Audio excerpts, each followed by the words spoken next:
ونزلنا عليك الكتاب تبيانا لكل شيء وهدى ورحمة وبشرى للمسلمين. بسم الله الرحمن الرحيم. الحمد لله رب العالمين والصلاة والسلام على سيد الأنبياء والمرسلين محمد النبي الأمي وعلى آله وأصحابه وأتباعه وأزواجه وذرياته وأهل بيته وأهل طاعته أجمعين إلى يوم الدين. أما بعد، أعوذ بالله من الشيطان الرجيم. بسم الله الرحمن الرحيم. وَإِذْ قَتَلْتُمْ نَفْسًا فَادَّارَأْتُمْ فِيهَا وَاللَّهُ مُخْرِجٌ مَا كُنتُمْ تَكْتُمُونَ فَقُلْنَا اضْرِبُوهُ بِبَعْضِهَا كَذَلِكَ يُحْيِي اللَّهُ الْمَوْتَى وَيُرِيكُمْ آيَاتِهِ لَعَلَّكُمْ تَعْقِلُونَ. صدق اللہ العظیم. بنی اسرائیل کا ایک واقعہ گزشتہ آیتوں میں آپ کے سامنے پیش کیا گیا. ایک گائے کا واقعہ اور ایک شخص کے قتل کے گواہی کے لیے خود مقتول کا اللہ تبارک و تعالیٰ نے حضرت موسیٰ علیہ السلام کے معجزے کے طور پر ایک مقتول کو اللہ تعالیٰ نے پھر سے زندہ کرایا اور قاتل کا نام بتا کر واپس اس کی موت ہو گئی. یہ واقعہ آپ نے سنا. اسی کی طرف آگے کی 2 آیتیں بھی اللہ تعالیٰ ذکر کر رہے ہیں. اور اس وقت کو یاد کرو جب تم نے ایک شخص کو قتل کیا. فَادَّارَأْتُمْ فِيهَا، پھر تم اس سلسلے میں آپسی میں ایک دوسرے پر الزام دھرنے لگ گئے. وَاللَّهُ مُخْرِجٌ مَا كُنتُمْ تَكْتُمُونَ، اور اللہ تبارک و تعالیٰ تمام چیزوں کو نکال کر بتاتا ہے جس کو تم چھپاتے ہو. اس آیت کریمہ میں اسی واقعے کی طرف اشارہ کرتے اللہ فرما رہے ہیں کہ جس شخص کو تم نے قتل کیا اور ایک دوسرے پر تم الزام دھر رہے تھے کہ فلانے نے کیا فلانے نے کیا، تو اللہ تعالیٰ نے معجزے کے طور پر ایک ترکیب تمہیں بتائی کہ تم ایک گائے کو ذبح کرو اور اس گائے کا گوشت مقتول کے جسم پر لگاؤ، وہ زندہ ہوگا، قاتل کا نام بتائے گا، اس طرح سے.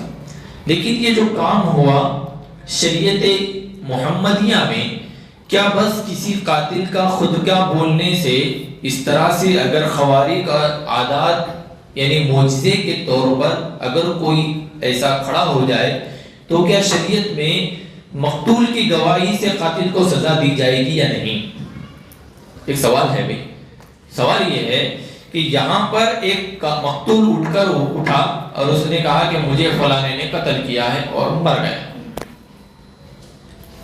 اس کا مطلب کیا؟ اب اس کو بھی قتل کر دیا جائے. مقتول نے اٹھ کر کہا کہ مجھے فلاں نے قتل کیا، مر گیا. تو کیا شریعت کے اندر جس شریعت کو پر ہم عمل کر رہے ہیں، شریعت محمدیہ جس کو کہتے ہیں، کیا ہم اپنی شرع کے اندر اس کی اجازت ہے کہ وہ اب اس کو بھی قتل کیا جائے کہ جس کا نام مقتول نے لیا ہے؟ ایسا نہیں ہے. یہ اللہ تبارک و تعالیٰ خود آگے فرما رہے ہیں کہ اللہ تعالیٰ جس کو چاہتا ہے اچانک زندہ کر سکتا ہے. میں آگے بتاؤں گا اس آیت میں اللہ کیا بتانا چاہ رہے ہیں. لیکن یہاں پر دیکھیے شریعت مطہرہ میں اگر کسی کو کوئی قتل کرتا ہے تو اس کی 4 قسمیں ہوتی ہیں. کتنی قسمیں ہوتی ہیں؟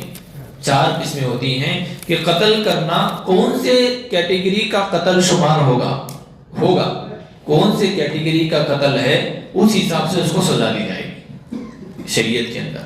نمبر 1 ہے قتل عمد، جان بوجھ کر کسی نے لے لیا اور اس کو قتل کر دیا. ناحق قتل کرنا، صرف غصے میں آ کر کوئی دشمنی نکالا، کچھ مسئلہ تھا، اس کو قتل کر دیا اور قتل کرنے کی نیت سے قتل کیا. گولی بندوق مارا تبھی تو قتل ہوا. چاقو سے گلا کاٹا، کیونکہ گلا کاٹا ہے اس کا مطلب قتل کرنے کا ارادہ تھا، تبھی تو یہاں مارا. اگر صرف زخمی کرنا ہوتا تو ہاتھ کاٹتا، پیر کاٹتا، پیٹھ کو مارتا، ہے نا، جس کو ہاف مرڈر کہتے ہیں. اب فل مرڈر ہو گیا تو مطلب مارا ہی ایسا ہے. جیسے گزشتہ کچھ ایک واقعات ہو گئے تھے کہ ڈائریکٹ ڈال دیا. تو یہ جو قتل ہوتا ہے تو شریعت اسلامیہ میں اس کے کچھ احکامات ہیں. سمجھ رہے ہیں؟ جب کوئی کسی کو قتل کرتا ہے تو اس قتل اسی نے کیا ہے یا نہیں، اس لیے اس کے پاس شریعت کہتی ہے تیرے پاس عادل انصاف پسند 2 گواہ ہونے چاہیے. اگر اس نے قتل کر دیا اور کسی نے دیکھا نہیں اور وہ مر گیا تو اب شریعت یہ شخص اگر خود سے آ کر کہے کہ میں نے قتل کیا ہے تو الگ مسئلہ کہ اس کو پھر قصاص میں قتل کیا جائے گا. لیکن اگر اس کو ثابت کرنے کے لیے مقتولین کے جو جس کو قتل کیا گیا ہے اس کے ورثاء کہہ رہے ہیں کہ فلاں وہ احمد بھائی نے قتل کرے, تو یہ مقتولین سے شریعت پوچھے گی ورثاء سے کہ بھائی آپ ذرا ثبوت پیش کرو احمد بھائی نے مارے ہیں بول کر. 2 ایسے گواہ پیش کرو جو منصف ہیں, عدل پسند ہیں, ان کے بات کا اعتبار ہے, لوگ ان کو دیکھ کر کہیں کہ یہ سچے بندے ہیں. ایسا نہیں ہے کہ آپ جھوٹوں کو پکڑ کے لائے, جیسا کہ آج ہمارے عدالتوں میں وہی تو ہوتا ہے نا. آپ یہ کرو ہمارا کام بن جاتا ہے, جھوٹی گواہی دو. تو ایسے کسی کو بھی ایرے گہرے نتو کھیرے کو تم پیسے دے کر کے اپنا کام نکالنے کے لیے جھوٹی گواہی دینے کے لیے لے کر آئیں گے, جس کو کوئی منصف نہیں مانتا, سچا نہیں مانتا, ایسے شخص کو تو شریعت یہاں کے قانون میں تو قبول کیا جائے گا, اس ملک کے قانون میں تو قبول کیا جائے گا. اس کے سارے سوالوں کے جوابات اگر ٹھیک نکل گئے, وکیل جب سوال پوچھے گا تو گواہی دیتا ہے, کب ہوا تھا, کہاں ہوا تھا, تو کیا کر رہا تھا وہاں, کیسے مارا انہیں, کیا انداز تھا, ساری چیزیں میں اگر سچا نکل بھی گیا انہیں تو قبول تو کریں گے. لیکن شریعت ایسے غیر منصف اور جھوٹے شخص کی گواہی قبول نہیں کرے گا. 2 منصف عادل پسند مردوں کی گواہی لانا پڑے گا. یہ طریقہ کار ہے شریعت کے اندر قتل عمد کا. جان بوجھ کر کوئی کسی کو قتل کرتا ہے تو. دوسری جو قسم ہے, اب اس میں ہوگا کیا, اگر مان لو یہ قاتل ثابت ہو گیا تو اس کو جان کے بدلے جان, قتل کے بدلے قصاصاً اس کو بھی قتل کیا جائے گا. کیا کیا جائے گا؟ اس کو بھی قتل کیا جائے گا. اور ایک ہوتا ہے قتل شبہ عمد, یعنی غلطی سے قتل کا شبہ ہونا, غلطی سے قتل کا شبہ. اب یہاں پر یہ چیز ہے کہ مقتول کے ورثاء کو معاوضہ دیا جائے گا.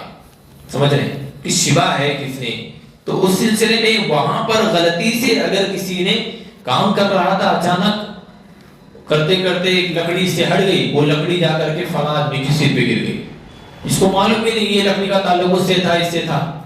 قتل عمد شبہ عمد, یعنی جان بوجھ کر نہیں کیا اس نے, شبہ ہے کہ جان بوجھ کے کیا ہے.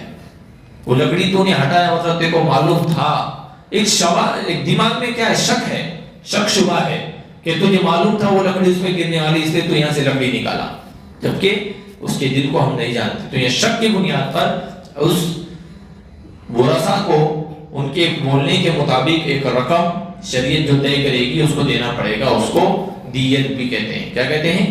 دیت دینا کہتے ہیں. ایک ہوتا ہے قتل خطا, غلطی سے قتل ہو جانا. اس میں بھی جیسے مثال کے طور پر میں ایک چیز کو, پنکھے کو میں کیا کر رہا تھا, نشانہ لگا رہا تھا زور سے, وہ پنکھے کو نشانہ لگا, پنکھا گھوم گیا, وہ چاقو جا کے ادھر میں اس پہ جا کے پھر نیچے ایک شخص تھا اس کے سر میں گھس گیا اور انتقال کر گیا. تب مجھے بتاؤ میں اس کو مار رہا تھا, یہ غلطی سے قتل ہو گیا. تو یہاں پر مجھے گنہگار تو نہیں مانا جائے گا, البتہ قتل ہو چکا ہے تو اس سلسلے میں اس کو بھی معاوضہ دیا جائے گا ان کے ورثاء کے کہنے, کیونکہ ورثاء بھی سمجھ جائیں گے کہ یہ تو یہ کام کر رہا تھا لیکن کیا کریں گے, اچانک انتقال ہو گیا. مان لو کسی کی گاڑی چلا رہا تھا, چلاتے چلاتے یہ رک گیا, کوئی آ کر اس کو ٹھوکا اور مر گیا, تو اس کی تو کوئی غلطی نہیں تھی, یہ تو بازو میں ٹھہرا تھا. تیرے گاڑی کو ٹکر لگا بول کے مارا بول کے اس کے اوپر قتل, اس کو سزا نہیں دی جائے گی. سمجھ رہے نہیں سمجھ رہے؟ یہ جو قتل خطا ہوتی ہے, کہ قتل حرام ہوتی ہے جس کے اندر سزا دی جاتی ہے. کسی حرام عمل کی بنیاد پر قتل کرنا تو اس پر سزا دی جاتی ہے. تو یہ قتل کی چیزیں ہیں جو ہمیں معلوم ہونی چاہیے, جس کو ہم یہاں پر فل مرڈر, ہاف مرڈر جو کرتے ہیں, یہ قانون ہند ہے, قانون قرآن اور شریعت نہیں ہے, قانون ہند. تو ہمیں تو جس ملک میں رہتے ہیں اس کے قانون کی بھی پاسداری ضروری ہے, اس قانون کو بھی فالو ہم کو کرنا ہے, اور ہمیں قرآن کے قانون کو بھی فالو کرنا ہے. بلکہ رگ رگ میں ہمارے قرآن کا حکم ہمارے رگ رگ میں, نس نس میں بسے رہنا چاہیے. ہم زبان سے لفظ بھی نکال رہے ہیں تو پہلے یہ کہ میں جو بول رہا ہوں وہ صحیح ہے کہ غلط ہے, اتنا ساری چیزیں ہمیں معلوم ہونی چاہیے. اللہ فرمارے واللہ مخرج ما کنتم تکتمون, اگر تم جو کچھ بھی چھپا رہے ہو نا, اللہ تعالیٰ اس کو نکال کر بتائے گا. نکال کر بتائے گا. تم بند صندوق میں کوئی چیز چھپا دیے تو اللہ تعالیٰ اس کو نکال کے بتائے گا. یعنی اللہ تعالیٰ یہاں سے بتلانا یہ چاہ رہے ہیں کہ میرے بندو تم اگر کتنا ہی زیادہ چھپ کر گناہ کر لو یا کتنی ہی برائیاں چھپ کر لو، اللہ تبارک و تعالیٰ سے تم چھپ نہیں سکتے. اگر اللہ تعالیٰ کو اس کو ظاہر کرنا آیا، اللہ نے چاہا کہ اس گناہ کو اوپن کرنا ہے تو تم چاہے کتنے ہی زیادہ پاسورڈ اور سیکیورٹی اس کے اندر لاک لگاؤ، اندر 10 لاک اور لاکر کے اندر بھی اگر وہ گناہ چھپا کے رکھے ہوں گے اللہ تعالیٰ اس کو بھی ظاہر کر دیں گے. کیونکہ اللہ تعالیٰ ان اللہ علیم بذات الصدور ہے. گناہ کا جو انبار ہمارے سینوں کے اندر ہے اللہ تعالیٰ اس کو جانتے ہیں. وہ جو حس ہمارے اندر سے گناہ کی نکلتی ہے، جو سوچ ہمارے اندر گناہ کی آتی ہے، اللہ تعالیٰ اس سوچ سے بھی واقف ہے. ہم چھپ کر گناہ کریں گے، چھپ کر حرام پیسہ دیں گے، چھپ کر حرام کا پیسہ لیں گے، چاہے چھپ کر ہم گالی دے، یعنی کسی کو نظر نہ آئے. اونلی ون آپ اکیلے ہو اگر کمرے میں اور اکیلے گناہ کر رہے ہیں تو آپ یاد رکھیں وَهُوَ مَعَكُمْ أَيْنَمَا كُنْتُمْ. اللہ تعالیٰ نے واضح انداز سے فرمایا ہے کہ تم جہاں کہیں بھی رہو گے وَهُوَ مَعَكُمْ أَيْنَمَا كُنْتُمْ. اللہ تعالیٰ کی ذات تمہارے ساتھ ہی رہنے والی ہے، تم جہاں کہیں جاؤ. ہر جگہ تم اکیلے ہوگے تو سمجھ لینا کہ میرے ساتھ میرا دوسرا جو ہے وہ اللہ کی ذات ہے. دو ہوں گے گناہ کر رہے ہیں تو سمجھ لو کوئی بھی نہیں، اپن دونوں سے. آپ کے بولنے سے کوئی دونوں نہیں ہوتا، وہاں پر تیسرا اللہ کی ذات وہاں پر موجود ہے جو آپ پر نگاہ جمائے ہوئے ہیں.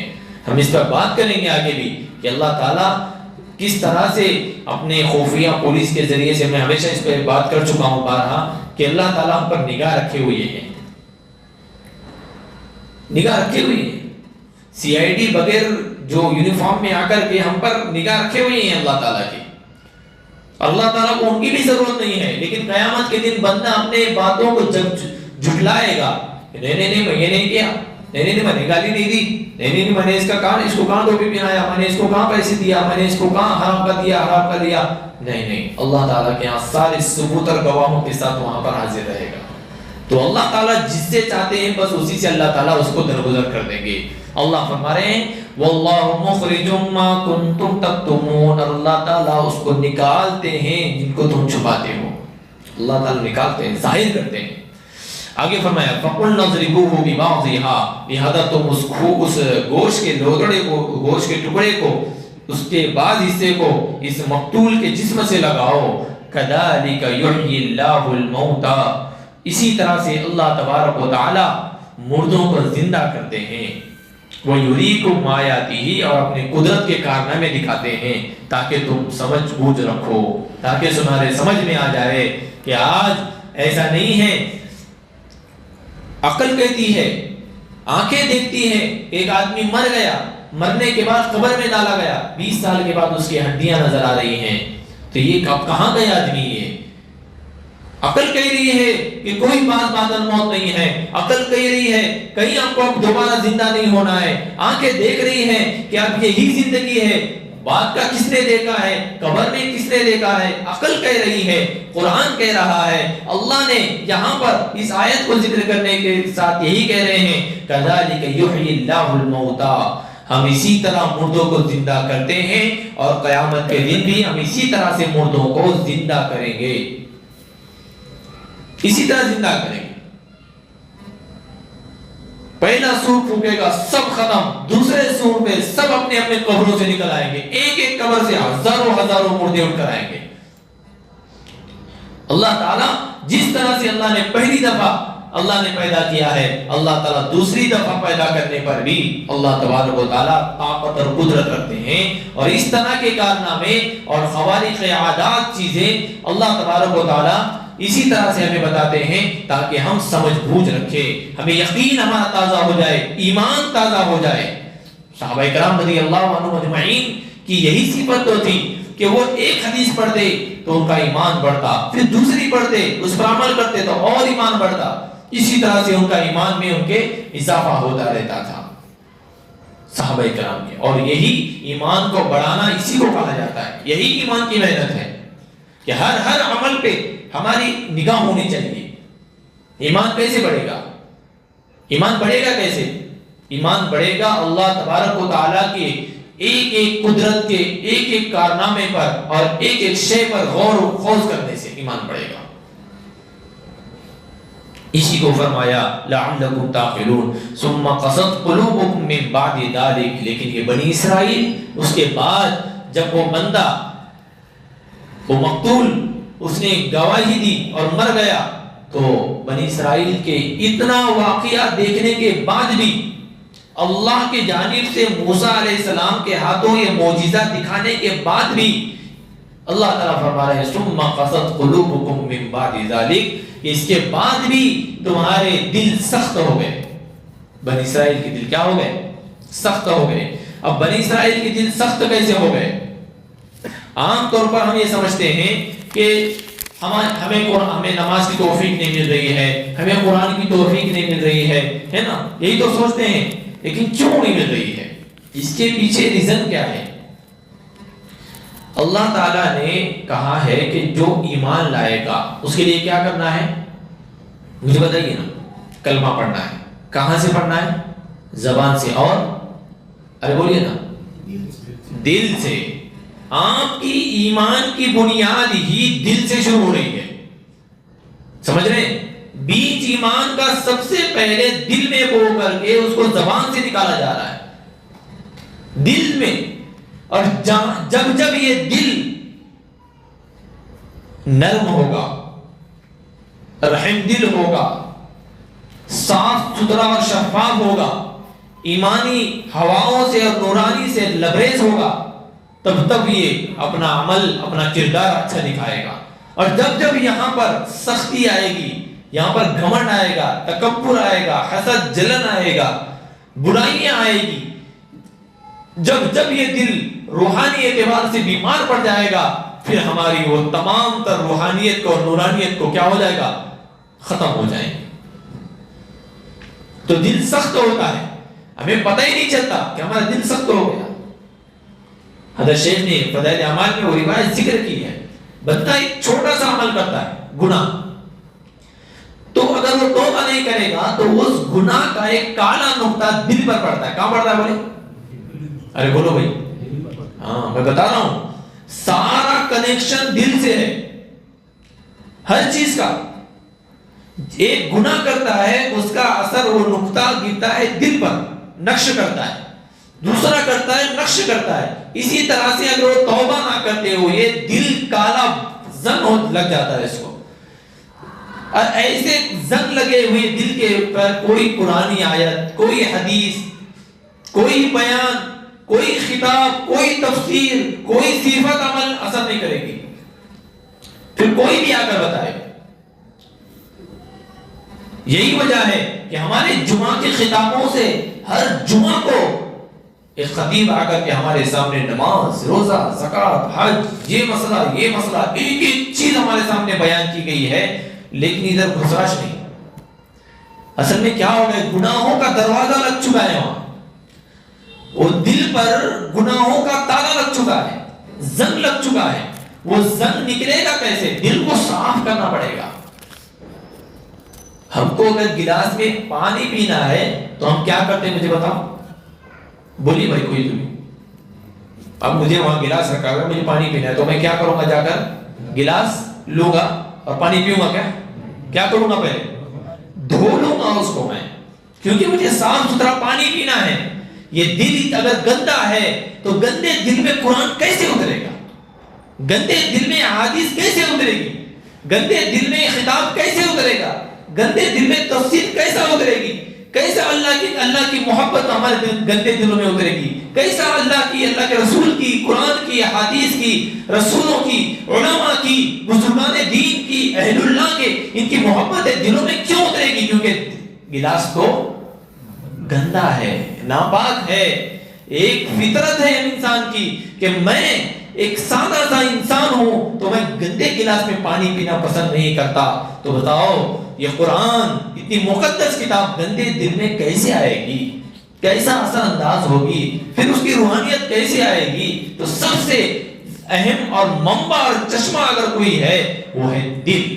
ثم قست قلوبکم، کہ ہمارے دل، تمہارے دل اس کے بعد سخت ہو گئے، اور آج ہمارا سب سے بڑا المیہ یہی ہے کہ ہمارے دل سخت ہو چکے ہیں۔ 1 گھنٹہ میں یہاں پر نماز پر بیان کروں یا کوئی خطیب بیان کرے، پھر بھی ہماری فجر چھوٹتی ہے۔ اس کا مطلب کہ بالٹی الٹی رکھی ہوئی ہے، پانی پورا نیچے جا رہا ہے۔ پانی کہاں جا رہا ہے؟ پورا ادھر ادھر جا رہا ہے۔ بالٹی کو سیدھا کرو، اس کو دھو۔ جب دھو لیا جائے گا تو یاد رکھو ایک گھونٹ بھی پانی آپ کی پیاس کو بجھا دے گا۔ اتنا سا پانی بھی آپ کی پیاس کو کیا کرے گا؟ بجھائے گا، وہ اثر انداز ہوگا، کم از کم گلے کو تو بھگا دے گا، وہ آپ بولنے کے تو قابل ہو جائیں گے۔ اس لیے دل جو ہے ثم قست قلوبکم، یہ دل سخت کیوں ہے؟ اس کی شقاوت اور بدبختی کیوں آتی ہے؟ معلوم ہونا چاہیے۔ ڈاکٹر کے پاس جائیں گے، ڈاکٹر صاحب میرے ناک میں بہت تکلیف ہے، تو پوری جانچ پڑتال کرنے کے بعد وہ بتائے گا یہ چیزیں تم نے کیے ہیں، یہ بند کرو، ناک کی تمہاری جو بیماری ہے ختم ہو جائے گی۔ اب ایسی ہوتا ہے نا، ڈاکٹر کے پاس جاتے ہیں تو بتائیں، تو انہیں پورا چیک اپ کرتا ہے، ہمارا یہ وہ ساری چیزیں کرے گا، پھر بتائے گا آپ نے ایسا کیے تھے کیا، اس کا اثر یہاں پر ہوا ہے، ساری چیزیں۔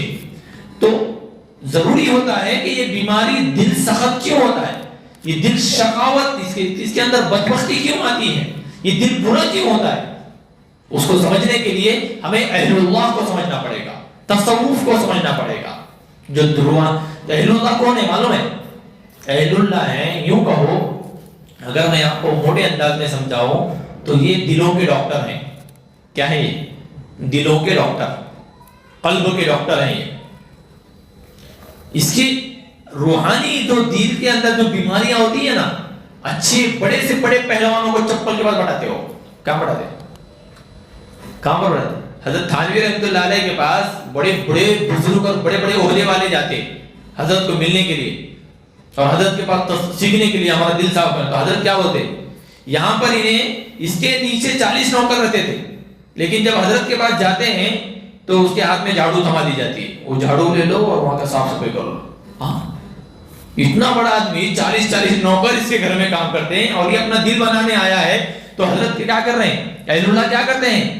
ذرا چپل صاف صفائی کر کے وہ اسٹینڈ میں اچھی طرح رکھو، جھاڑو مار لو، ذرا چائے لا کر دو، پانی پلاؤ، مہمانوں کی خدمت کرو۔ کیا ہو رہا ہے وہ؟ یہ بیماریوں کا علاج ہوتا ہے، یہ روحانی جو دلوں کو بنانے کا علاج ہے۔ یہ دل کیوں بیمار ہوا ہے پتہ ہے آپ کو؟ سب سے بڑی چیز اس کے بیمار، میرا دل بیمار ہے یا نہیں ہے، یہ معلوم کرنے کے لیے سب سے پہلے سمجھے، اگر اللہ کا خوف کی، اللہ کے ڈر سے میرے آنکھوں سے آنسو نہ نکلے، سمجھو میرا دل بیمار ہے۔ اب آپ کے سامنے آپشن پیش کر رہا ہوں، ہم ہر ایک اپنے اپنے قلب کی طرف نظر ڈالیں کہ میرا دل بیمار ہے یا نہیں ہے، صاف ہے یا نہیں ہے۔ سب سے پہلے کیا؟ اگر قرآن کی انداز سے اندر سے اللہ کا خوف بیان کیا جا رہا ہے اور ہمیں گناہ کرتے وقت یا ہمیں اچھی چیزیں کرتے وقت، نیک اعمال کرتے وقت اللہ کا خوف ہمارے دل میں ہے یا نہیں، اگر اللہ کے خوف سے ہمارے آنکھوں سے آنسو نہیں نکل رہے ہیں، سمجھو کہ ہمارا دل ناپاک ہے، سختی کا باعث بنا ہے، ہمارا دل گندا ہے، پاک نہیں ہے۔ اگر پاک ہوتا تو اللہ کے خوف سے آنکھوں سے میرے آنسو نکلتے۔ ہم خود اندازہ لگائے، وہ تو عمل کا تو چھوڑیے، اللہ کے سامنے جب ہم ہاتھ پھیلاتے ہیں تو کیا ہمارے آنکھوں سے آنسو نکلتے ہیں؟ اس پر بھی غور کرنا سر۔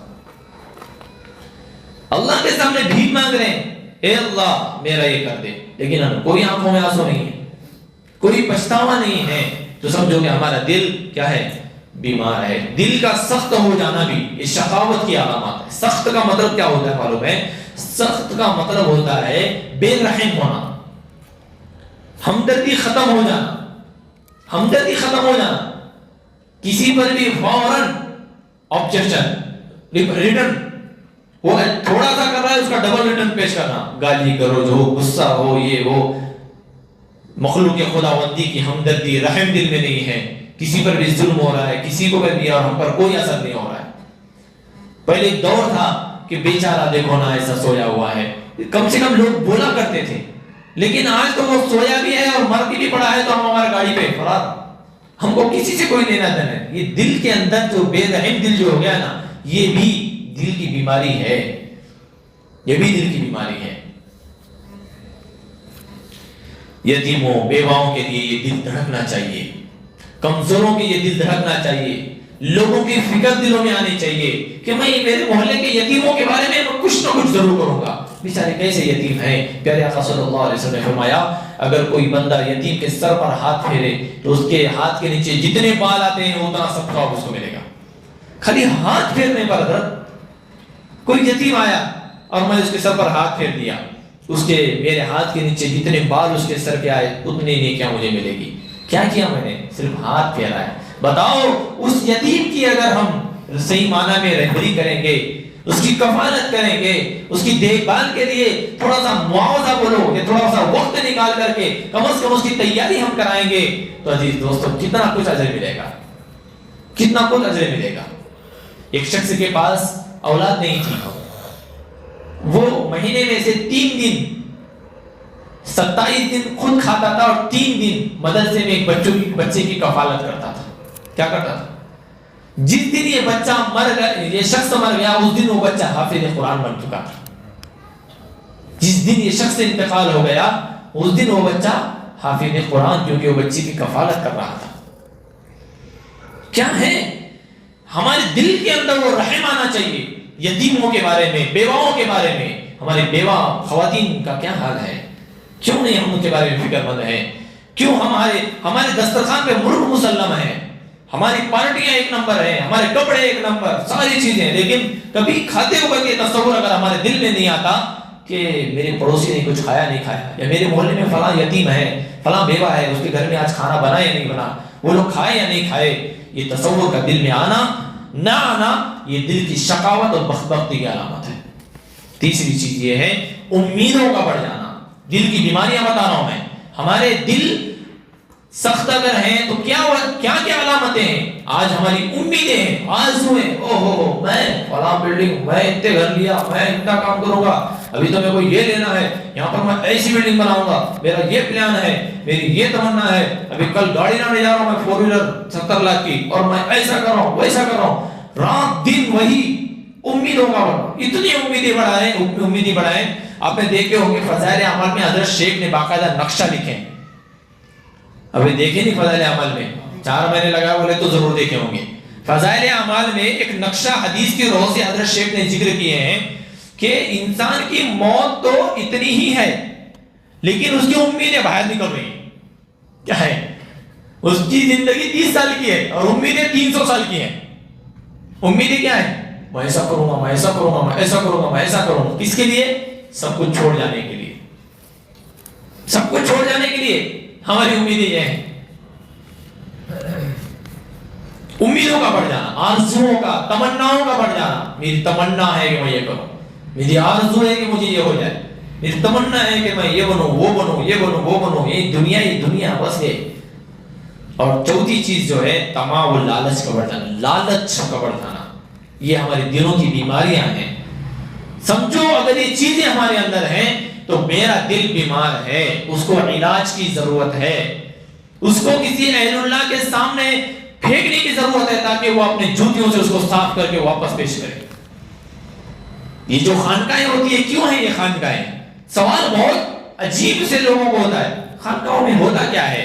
یہی ہوتا ہے علاج، دلوں کا علاج ہوتا ہے وہاں پر گھمنڈی آدمی کو تواضع انکساری سکھائی جاتی ہے۔ تو ہوگا اپنے محلے کا بہت بڑا ڈان، مفتی، حافظ، عالم، MLA، نگر سیوک، بہت کچھ ہوگا، تو بڑا تاجر ہوگا، تو کروڑ پتی ہوگا، تو لیکن تیرے دل کو صاف کرنے کے لیے تجھے یہیں آنا پڑے گا، اہل اللہ کے پاس آنا پڑے گا، جن کو نسبتیں ملی ہیں روحانی بیماریوں کو ختم کرنے کی۔ نقشبندی سلسلہ، چشتی والا سلسلہ، قادری والا سلسلہ، یہ جو سلسلے کیوں ہیں؟ اسی لیے کہ ہمارے دلوں کی گندگی کو صاف کریں، کیونکہ یہ منبع اور مرکز ہے عمل کا۔ لا الہ الا اللہ محمد رسول اللہ، یہ کلمہ پڑھنا ہے دل سے، شروعات ہی دل سے ہو گئی۔ میرے ایمان کی اور اسلام کی شروعات کہاں سے ہو گئی؟ دل سے ہو گئی۔ یہی کھیتی ہے میری ساری چیزوں کی۔ اگر یہاں غلط ہے تو پھر ظاہر میں کتنا ہی بڑا مفتی صاحب دکھوں اور کتنا بھی بڑا اللہ والا دکھوں کوئی فرق نہیں پڑتا. کیونکہ انما الاعمال بالنیات، تمہارے سارے اعمال کا مدار کس پہ؟ نیتوں پر ہے. اور نیت کہاں سے ہوتی ہے؟ ارے بولو نا بھائی، دل سے ہوتی ہے. تو یہ منبع ہے ہر عمل کا. ہم اس پر 2 گھنٹے بات کرنا ہے ہم کو. اس پر کل بھی انشاءاللہ اسی پر ہماری بات ہوگی. یہ منبع ہے، اس کو سدھارنا بہت ضروری ہے. اگر یہی نہیں سدھرے گا، یاد رکھو ہماری نمازیں بیکار، روزے بیکار، کیونکہ دل سے نہیں ہے، دل گندا ہے. یہی وجہ ہے کہ جو نماز ان الصلاۃ تنہا عن الفحشاء والمنکر، نماز کی یہ خصوصیت ہے کہ وہ بے حیائی اور بری باتوں سے روکتی ہے. لیکن کیا بات ہے کہ بڑے بڑے گھوٹالے والے پہلی صف میں نظر آتے ہیں. بڑے بڑے گھوٹالے والے پہلی صف میں، سب سے زیادہ جھوٹ بولنے والے پہلی صف میں، سب سے زیادہ دھوکہ دینے والے پہلی صف میں، حرام کھانے والے پہلی صفوں میں نظر آتے ہیں. یہ میری آنکھوں کا تجربہ نہیں، میں کئی دفعہ دیکھ چکا ہوں. کئی کارگزاری ہیں ہمارے پاس. کیوں؟ ان الصلاۃ تنہا عن الفحشاء. اگر نماز ہے تو ان کو برائی سے روکنا چاہیے، دھوکہ دینے سے روکنا چاہیے، جھوٹ بولنے سے روکنا چاہیے، بدنگاہی سے روکنا چاہیے. لیکن نمازیں کیوں نہیں روکتی ہیں؟ کیونکہ وہ نماز یہاں سے نہیں ہے، یہاں سے ہونی چاہیے. خشوع خضوع یہ دل سے نکلتا ہے. کہاں سے نکلتا ہے؟ خشوع خضوع. تو دل ہی نہیں بنا تو نماز کا خشوع خضوع کہاں سے آئے گا؟ آپ کسی بھی عمل کو پکڑ لیجئے، لاکھوں اعمال ہماری زندگی میں صبح اٹھنے سے شام ہونے تک ہیں. ان لاکھوں اعمال میں آپ کو ہر عمل کو آپ کو یہیں سے ملے گا. یہاں اگر غلط ہے آپ کا ہر عمل بیکار ہے، بے سود ہے. اسی لیے بخاری شریف حدیث کی سب سے بڑی، قرآن کے بعد اگر کوئی سب سے بڑی کتاب حدیثوں کے اندر ہے وہ ہے بخاری شریف. اس بخاری شریف کی سب سے پہلی حدیث انما الاعمال بالنیات. کہ اعمال کا سارے اعمال کا دار و مدار اس کے نیت کے اوپر ہے. اگر نیت صحیح ہے تو چھوٹا سا بھی عمل جنت میں جانے کا ذریعہ بن سکتا ہے. اگر نیت صحیح نہیں ہے پورے لاتور کے سامنے بیان کرے، مرکز کے اندر جا کے یا پھر عیدگاہ کے سامنے، پورے لاتور کو علم پہنچ رہا ہے لیکن نیت غلط ہے، کچھ فائدہ نہیں ہے. کالے کپڑے میں لپیٹ کر منہ پہ مار دیا جائے گا. جس شہرت کے لیے تو نے کیا ہے، جس مقصد اور غرض و غایت کے لیے تو نے کیا ہے، جا انہی سے اپنے اس کا اجر لے لے. میرے لیے کیا ہی نہیں تو نے. یہ چیز یاد رکھیں، بنیادی طور پر یاد رکھیں. یہ آج تک کی تفسیروں کی سب سے بڑی تفسیر میں آج کو بتا رہا ہوں آپ کو. نیت بہت ضروری ہے، دل صاف ہونا ضروری ہے. ہمارے دل تمام اور لالچ سے بھرے ہیں. ہم چاہتے ہیں کہ بھگوان صاحب کے پاس کتنا پیسہ ہے، میرا کیسا آ جائے، ان کا ستیہ ناش ہو جائے نعوذ باللہ، اور میرا سب کچھ اچھا ہو جائے. اس کے جیسی بلڈنگ میری بن جائے، اس کی جیسی گاڑی میری بن جائے، اس کے جیسے 10-15 بنگلے میرے پاس رہے. میرا لوگ اس کو سلام کر رہے ہیں، میرے کو ڈبل سلام کرے. یہ ہماری بیماریاں ہیں. لالچ، دوسروں کے مال پر، دوسروں کے عہدوں پر، دوسروں کی عزتوں پر، یہ ہماری لالچ اور طمع، اس پر نگاہیں رکھی ہوئی ہیں. ہمارے حضرت ایک بات کہا کرتے تھے، حضرت مولانا فاروق صاحب مدنی دامت برکاتہم حیات ہیں حضرت، کہا کرتے تھے کہ جب ہم آخر سال میں حضرت کے پاس پہنچے، حضرت خود نصیحت کیجئے، تو حضرت نے کہا بیٹے اگر چولہے میں آپ کے چولہا جلانے اور کو لیے پیسہ نہ ہو، کھانے کے لیے پیسہ نہ ہو، آپ کے گھر میں سارے مسئلے ہو، لیکن جب چوکھٹ کے باہر نکلنا تو بالکل اس طرح کے کپڑے پہن کے نکلنا، اچھی سے اچھی گاڑی لینا، اچھی سے اچھی گھڑی پہننا، اچھے سے اچھا موبائل لینا، اچھے سے اچھے کپڑے پہننا. اپنی لالچ کسی پر مت بتانا، کسی پر اپنی ہرس اور تمام مت بتانا. ایسا نہیں ہو کہ آپ غریب نظر آ رہے ہیں اور دوسروں کی گھڑی دیکھ کر، ویسی گھڑی کیا گھڑی ہے ماشاءاللہ، ہو گیا نہیں پر دوسری کی گاڑی کیا گاڑی ہے، واہ. نہیں، مال پر، دوسروں کے مال پر آپ اپنی نگاہیں مت جمائیں، دوسروں کے عہدے پر آپ نگاہیں مت جمائیں، دوسروں کے کاروبار پر آپ نگاہیں مت جمائیں. آپ کے مقدر کا پوری دنیا کے اندر کوئی پیدا نہیں ہوا جو چھین سکے، اور آپ کے اندر اتنی طاقت اللہ نے رکھا ہی نہیں ہے کہ آپ کسی اور کا رزق چھین سکے. آپ کسی کا عہدہ نہیں چھین سکتے، آپ کسی کا رزق چھین نہیں سکتے، آپ کسی کا علم چھین نہیں سکتے، آپ کچھ نہیں کر سکتے. کیوں؟ کیونکہ اللہ تعالیٰ نے اس کی ذمہ داری لی ہے. مجھے بتاؤ، اگر اللہ تعالیٰ رزق کا ذمہ ہم میں تم میں سے اگر کسی کو دیتے تو پورے لاتور میں ایک ہی باغوان دکھتا تھا. پورے لاتور میں ایک ہی پلمبنگ کی دکان, پورے لاتور میں ایک ہی سونے کی دکان. انہیں کس کو سونے کی دکان ڈالنے دیتا نہیں تھا, انہیں کسی کو باغبانی کرنے دیتا نہیں تھا. ارے بتاؤ نا بھائی, لیکن رزق اللہ تعالیٰ نے دی ہے. اسی لیے 4 لائن سے 4 سر بریانی کے ہوٹل ہے, لیکن سب کا پیٹ بھر رہا ہے. 15 ہوٹل ایک ہی چوک میں نظر آئیں گے, لیکن سب اپنا اپنا رزق کھا رہا ہے, کیونکہ رزق دینے والی ذات اللہ کی ہے. لہٰذا تمام لالچ سے اپنے دلوں کو خراب نہ کرے. اس کا علاج کیا ہے؟ اتنی ساری بیماریاں ہیں, اور ایک آخری بیماری ہے حسد, جلن, کینہ, بغض, عداوت, دشمنی. حسد, جلن, کینہ, بغض, عداوت, دشمنی, یہ کیا چیزیں ہیں؟ انشاءاللہ ہم کل اس پر بات کریں گے. اور ان دل کو کس طرح سے صاف کیا جائے. ایسا کون سا صابن ہے جس سے حسد صاف ہو سکتا ہے, جلن صاف ہو سکتا ہے, کینہ, بغض صاف ہو سکتا ہے, یہ ساری چیزیں. اور ایک بیماری ایسی بھی ہے جس کی وجہ سے سمجھو ہمارا دل گندا ہوتا ہے. انشاءاللہ وہ بھی آپ کے سامنے آئندہ کل پیش کیا جائے گا. اللہ تبارک و تعالیٰ کئی سنی باتوں پر عمل کی توفیق عطا فرمائے. وآخر دعوانا الحمدللہ رب العالمین. بسم اللہ الرحمن الرحیم. اللہم صلی علی محمد وعلی آل محمد کما صلیت علی ابراہیم وعلی آل ابراہیم انک حمید مجید. ربنا ظلمنا انفسنا وان لم تغفر لنا وترحمنا لنکونن من الخاسرین. اللہم انک عفو کریم تحب العفو فاعف عنا یا کریم.